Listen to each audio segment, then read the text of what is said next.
The Crystal Keepers. Chapter 4. Pathway to Tomorrow. You can help me cross the beacons? Maney remembered asking. No, a voice had responded. Under them.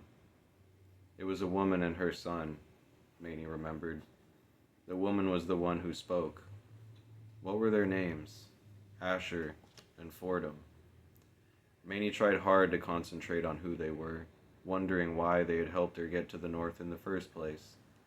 She had never understood. She remembered finding Asher in Markettown, outside the inn. She had offered safety and a warm bed, a bed Maney rarely found sleep in. Soldiers had been pursuing Maney like hounds, trying to bring her back to Deningir to face punishment for what she had done. Asher had bandaged Maney's arm and given her food, and not a week went by before they departed to find the tunnels that led beneath the beacons. There was a bridge in those tunnels. As soon as Maney's foot had touched the other side, it collapsed, separating her from Asher. "Follow the wind," the woman had screamed with hands cupped around her mouth.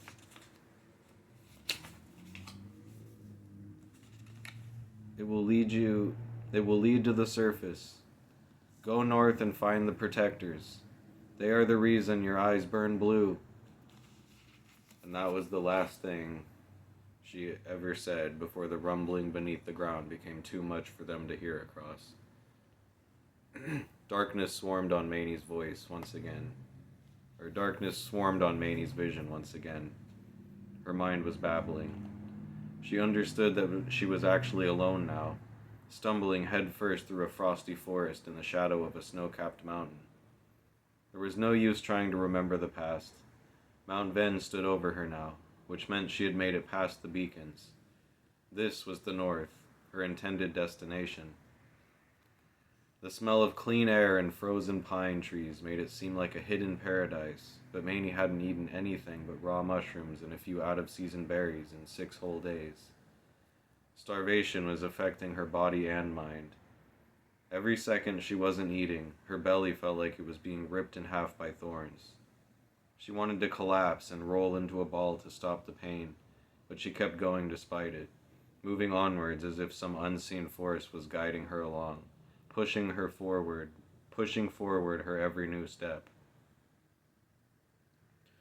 Eventually, in her starving stupor, Maney forgot the one rule she had given herself upon escaping Deningir: never travel by road. Somehow she had stumbled back onto the path when her thoughts drifted back to the motionless and broken corpse lying dead at the bottom of her tower. She held her breath as she waited and willed the person to move, but they never did. "Hey, are you okay? Hey, stop!"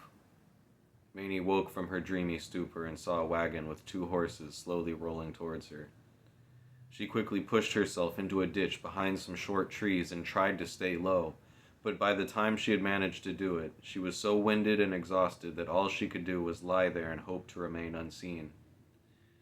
Maney heard the horses come to a stop. Boots crunched and crackled as someone dismounted the wagon. They came towards the ditch, and within seconds Maney felt the warmth of an oil lantern grow close to her face. She put up a hand to block the light and immediately heard a gasp.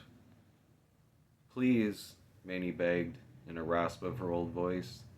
"I need food." For a long, decisive moment, nothing happened. But soon, with an unsure sigh, the lantern was placed on the ground beside her, and a man stepped down into the ditch and stood at Maney's side. He reached down and very carefully lifted Maney's almost lifeless body into his arms. Seconds later, she was being carried. He brought her to the wagon and seated her onto the driver's bench, behind the 2 large horses. A blanket was wrapped around her shoulders and cupped to cover her face, like a hood. A few strips of jerky were then placed into her hand. "It isn't much. That's all I bring with me on these short journeys to Shorewood. But the good news is that my tavern in Farringall isn't too far from here. I was actually on my way back there right now. I'll get you something hot when we arrive." Maney could feel herself shaking. She shed tears, though she wasn't sure why. "Thank you," she whispered. "What's your name?"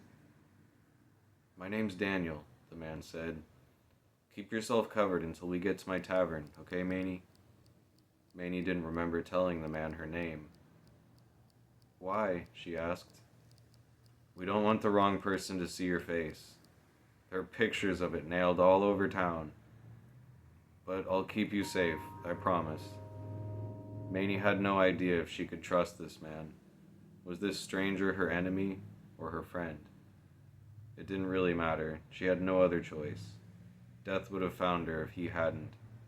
And not much later, with the thoughts of past and present swirling endlessly through her mind, Maney fell completely out of consciousness. End of chapter.